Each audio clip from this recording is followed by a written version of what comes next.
Now, I said that I was going to read you guys some short stories. If you have not explored Val's House of Musing, this is a collection over the years of short stories that I've either written at writing groups or for class projects, things like that.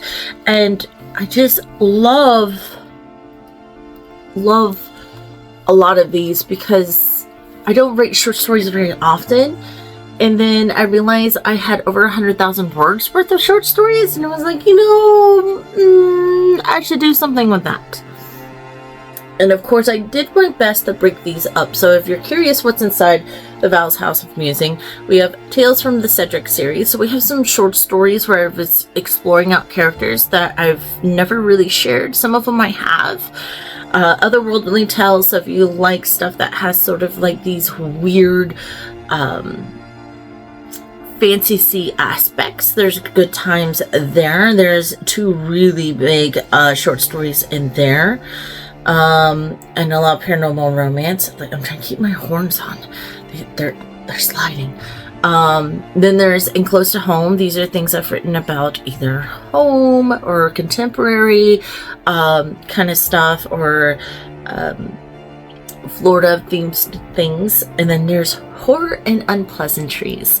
And this is where I've written some short stories for horror aspect and willing. If you're part of my newsletter, you actually get a copy of Fiery Mary and the Dog Days of Summer.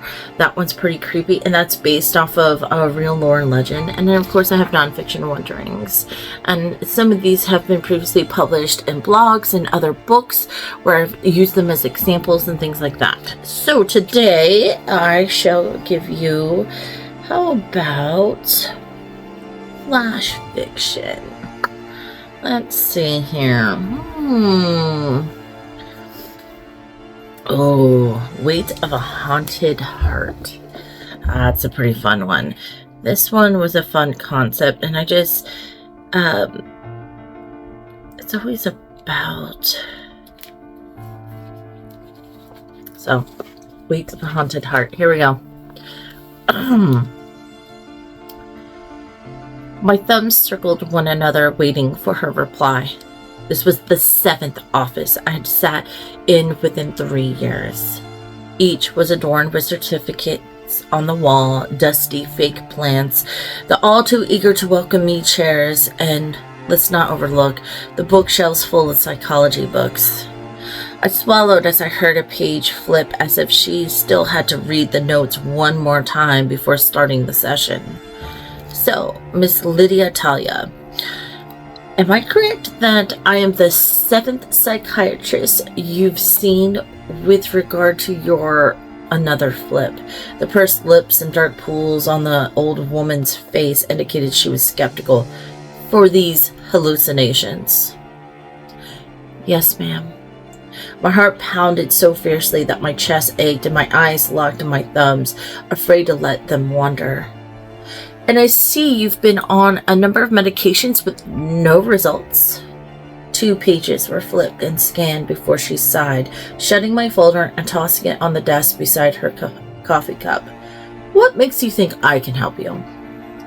Biting my lip, I closed my eyes to answer in earnest. You have better qualifications and far more experience than the doctors I've seen before, Dr. Aziza. I'm hoping you can help me where others have failed.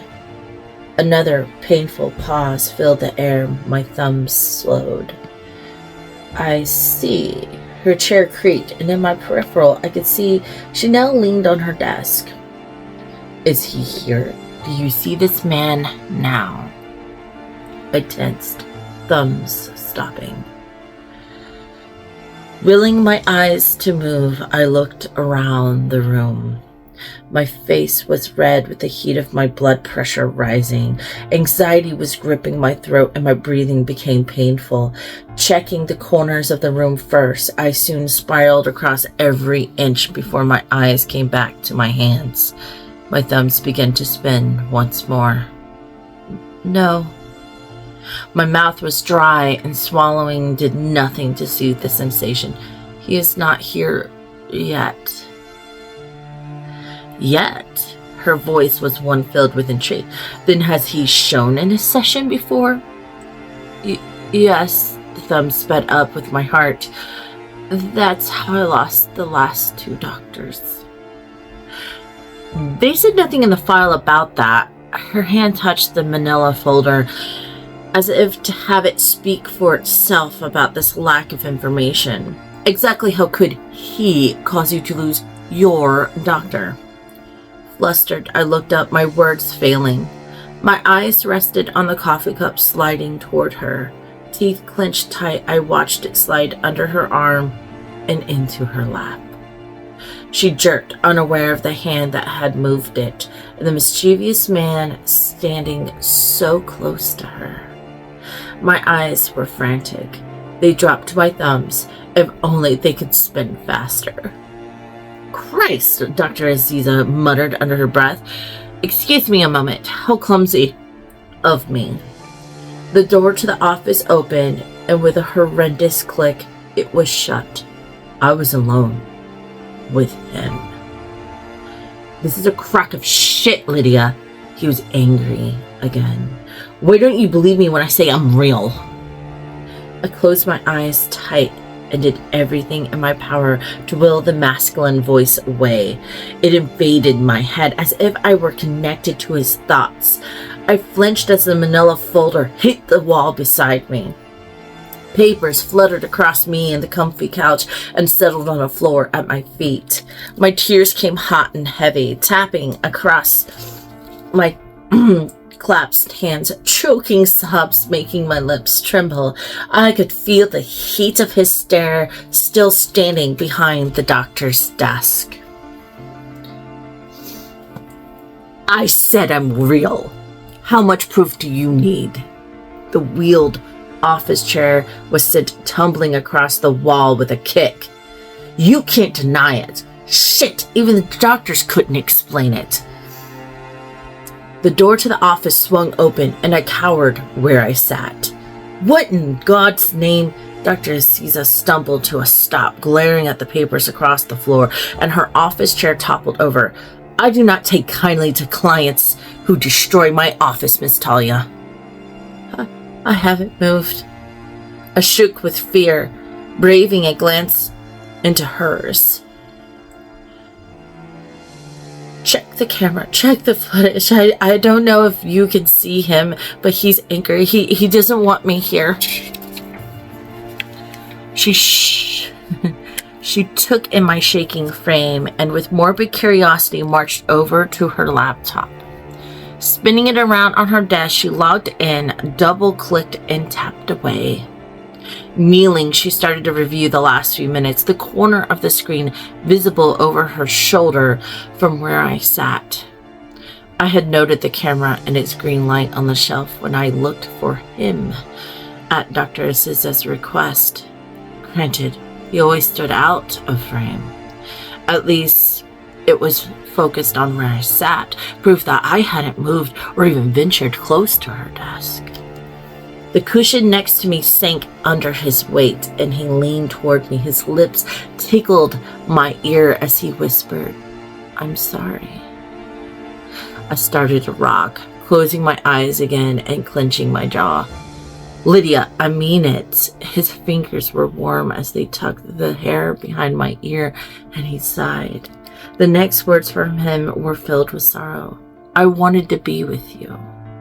But how can you love someone you can't hold hands with, can't look in the eye and hear with your own ears or tell others in your life that they exist? How jealous I am of your world, how angry I am to be nothing more than your shadow.